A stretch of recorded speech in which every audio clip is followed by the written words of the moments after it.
ይሄ ሰውዬ ደግሞ እዚህ ምን ይሰራል? ፍቅር ምን እያደረግሽ ነው? ይኸው ዳይመንድን ይዤላችሁ መጣሁ። እውነቱን እሱ ያውቃል። ሁሉም ነገር ጠይቁት። ፍቅር ምን እያደረግሽ ነው ያለሽው? አዎ ደመቀው ሁሉንም ያውቃል። እውነቱን ነገራቸው። እኔ ላይ እንደዛ ያደረግከው ከምን ተነስተህ ነው? እኔ እንደዛ ያደረግኩበት ምክንያት። ፍቅር ግን ምን አስበሽ ነው ይሄን ሰውዬ እዚህ ቤት ይዘሽ የመጣሽው? ሰጡኛላችሁ ወይንስ ጆሮአችሁ እንደዚህ ልንቀልላችሁ? እኛ ጋር ሀብሎ የለም። አዴና ለምለም ናቸው የወሰዱት። ዝም በይ አንቺ ዝጊ። አዴ ላይ ለማላከካት ሞክሪ። ይህ ሁሉ የአንቺ ስራ እንደሆነ አውቃለሁ። አሁን ሀብሉን ታመጣላችሁ ወይስ ጆሮአችሁን እንደዚህ ልንቅ?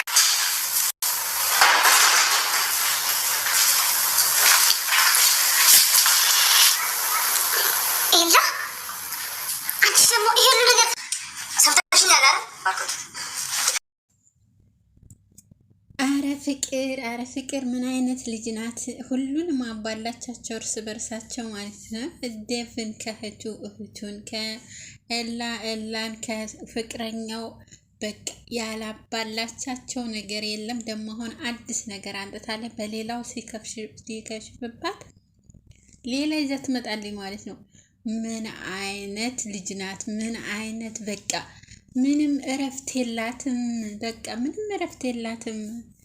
በቃ ኤላን አጣላቸው ተፍቅረኛው ማለት ነው። ተፍቅረኛው እንግዲህ አጋጣሚ ያው ሀብሉ ጠፍቷል። የኤላ ያ ሀብል እንግዲህ አዴን ሌባ እንዲያስ ብላት እሷ ጋር አስቀምጣ በተለሆሳስ ልትመልስለት ነበረ እና ሊሊ እንደዛ ነበር ያሰበችው። ከዛ ሁለቱ አዴና ሊሊ እያወሩ ያሉት እጇ ላይ ወደቀ ዴቭ ሲመጣ ማለት ነው። ዴቭ ከዛ በኋላ ምንድነው ይሄ አለ። እናንተ ልክ እያሾፋችሁ ነው እንዴ? ዴቭ እኮ እየፈለገው ነበር፣ እኛም ደግሞ ተጨንቀን ነበር። ምንድነው እናንተ ይሄንን እያደረጋችሁ ያላችሁ ሲላቸው፣ አይ ዴቭ አንተ እንዳስብከው አይደለም ማለች አዴ በጭራሽ መናገር ያቅታታል ማለት ነው። አሁን ሊሊ ባትኖር እንዳለ በቃ አዴ ላይ ነበር እንትን የሚለው ማለት ነው። ሁሉም ነገር የሚያመለክተው ወደ አዴ ነበር። ሁለቱ ልጆች እየተፈራረቁ አዴ ላይ ያሳምኗቸው ነበር ማለት ነው። ቤት ያሉትን ሰዎች በሙሉ ያሳምኗቸው ነበረ። ነገር ግን ያው ሊሊ ስላለ እሷ ስለምትናገር አንቺ መብትሽን እንዴት ማስከበር እንዳለብሽ መማር አለብሽ።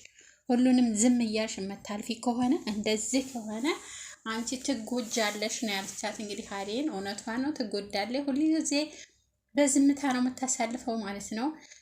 ፍቅር በጣም ከሚባለው በላይ አደገኛ ናት። እንግዲህ ኤላ ቤት ከደው ያንን ሰልሳስ እየፈለጉ እያሉ ኤላ ይመጣባቸዋል። ኤላ ምን ታረጋላችሁ እቤቴ ሲላቸው እኛ እየፈለግንልህ ነበረ፣ ምናልባት ቤት ውስጥ ጥለኸው እንደው ብለው ሲያናገሩት ውጡልኝ ከቤት ብሎ ሁለተኛ እንዳላያችሁ ብሎ ያባረራቸዋል ማለት ነው።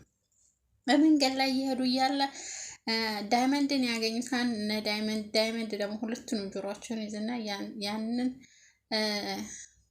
ሀብል መልሳችሁ እጅት አላስገባችሁ ሁለታችሁንም አለቃችሁም እያለ ሲላቸው እሺ እኛ እንደዘንድ ነው በቃ ተወን ይሉና ይሄዳሉ። አሁን ፍቅር ደግሞ ምን ጠነሰሰች? አንተ እኔ ብር ከሰጠው ማለት ነው። ዳይመንድ እንግዲህ ፍቅር ይዞታል ተፍቅር ማለት ነው። ፍቅር ስለያዘው ሳመችውና ከዛ ገንዘብ እሰጥሃለሁ እጥፍ እከፍልሃለሁ ያልከውን ብለው እንግዲህ ለአዴ ሰጥቻታለሁ እኔ መልሼ ለአደይ ሰጥቻታለሁ ማለት ብቻ ነው አንተ ያለብህ ነው ያለችው። እንግዲህ ማላይ እንደሚያላክከው አፈጣሪ ነው የሚያውቀው። አዴን እየተመለከታት ነበረ። እኔ ታሁን ተናገረ ብዬ በቃ ነፍሴ ልትወጣ ነው የደረሰችው ማለት ነው። ማለት አዴ እንግዲህ ምንም የምታውቀው ነገር የለም። ከምኑ ንጹህ ናት። ምንም የምታውቀው ነገር የለም። ነገር ግን ሄዶ እሷ ላይ ታላከከ ሰው አይደለም ማለት ነው። እሱ ሰው ሳይሆን እንስሳ ነው ማለት ነው። ማለት እሷ ለሱ ብዙ ነገሩ ናት። ብዙ ነገር አርጋለታለች ተገጠር እስካሁን ድረስ ማለት ነው። ገጠር ሆነው አብረው ነው ያደጉት እና ቤተሰቦቹ ድሆች ስለነበሩ እሷ ከብዙ መከራ እያበላችም እየመከረችም ሁሉን ነገር እያደረገች እስካሁን ያደረሰችው እሷ ናት ማለት ነው። አደይ ናት። ነገር ግን አሁን ደግሞ ከተማ መጥቶ እርቦኛል ቢላት ከሰው ቤት እየሰራች እያለ እንጀራው እሳን የሰጠችው ነገር ግን ይህን ደግሞ ካደረገባት በጣም ይከብዳል ማለት ነው። እሱና ፍቅር አሁን አንድ ላይ ተገጠሙ። እርግጠኛ ነኝ እሷ የምትለውን ሊያደርግ ነው ማለት ነው። ፍቅር እንግዲህ ገንዘብና ያው ሳመችው ገንዘብ ደግሞ 2 እጥፍ በቀደም ካልኩ እጥፍ አድርጌ እከፍልሃለሁ እሰጥሃለሁ ነው ያለችው። እንግዲህ እኔ ጠብሾኛል፣ ስለዚህ ተሰጠችኝ፣ እኔ ለምን ሄጄ እንደዚህ ነው አልልም ብሏል። እንግዲህ ፍቅርን ማን ነው አደይን የሚጎዳት ሆነ አላረግም፣ ግን በማይጎዳት መልኩ አደርጋለሁ ነው ያለው። እንግዲህ ምናልባት አደይን ትቶ ሊዲያ ላይ ቢያማኝ እንዴት ጥሩ ነበረ። ለፍቅር አሰጠሁም የሰጠሁት ሊዲያንን፣ ሊዲያ መታ ነበር ለሊዲያ ሰጠኋት ቢል ጥሩ ነበር። ግን አሁን አይኑ እየጣለ ያለው አደይ ላይ ነው ማለት ነው። እሷም ያለችው አደይ ላይ እኔ ለአደይ ሰጥቻለሁ በል ነው ያለችው። እንግዲህ በጣም በሚገርም ሁኔታ በቃ እርስ በርሳቸው አያያዘቻቸው ማለት ነው።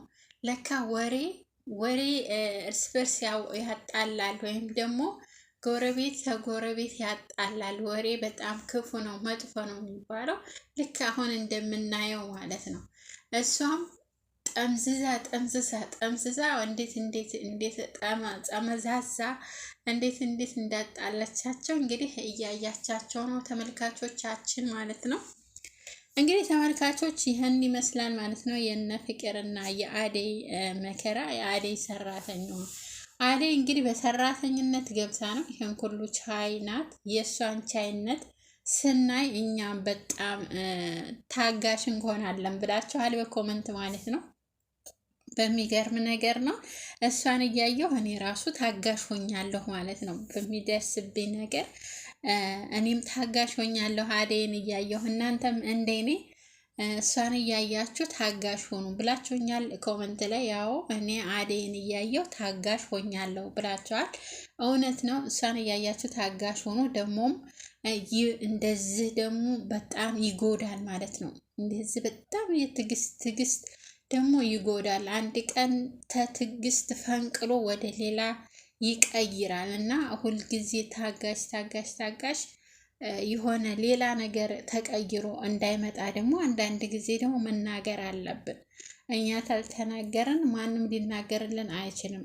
ትዕግስትም እኮ የራሱ የሆነ ችሎታ አለው፣ የሆነ ገደብ አለው። ትዕግስትም የራሱ የሆነ ገደብ አለው ማለት ነው። ውድ ተመልካቾቻችን በጣም በሚገርም ሁኔታ የእሷን ትዕግስትነትና የአደይን ትዕግስትነት የፍቅርን ክፉነት እንግዲህ አይተናል። እነሱን እያየን ብዙ ትምህርት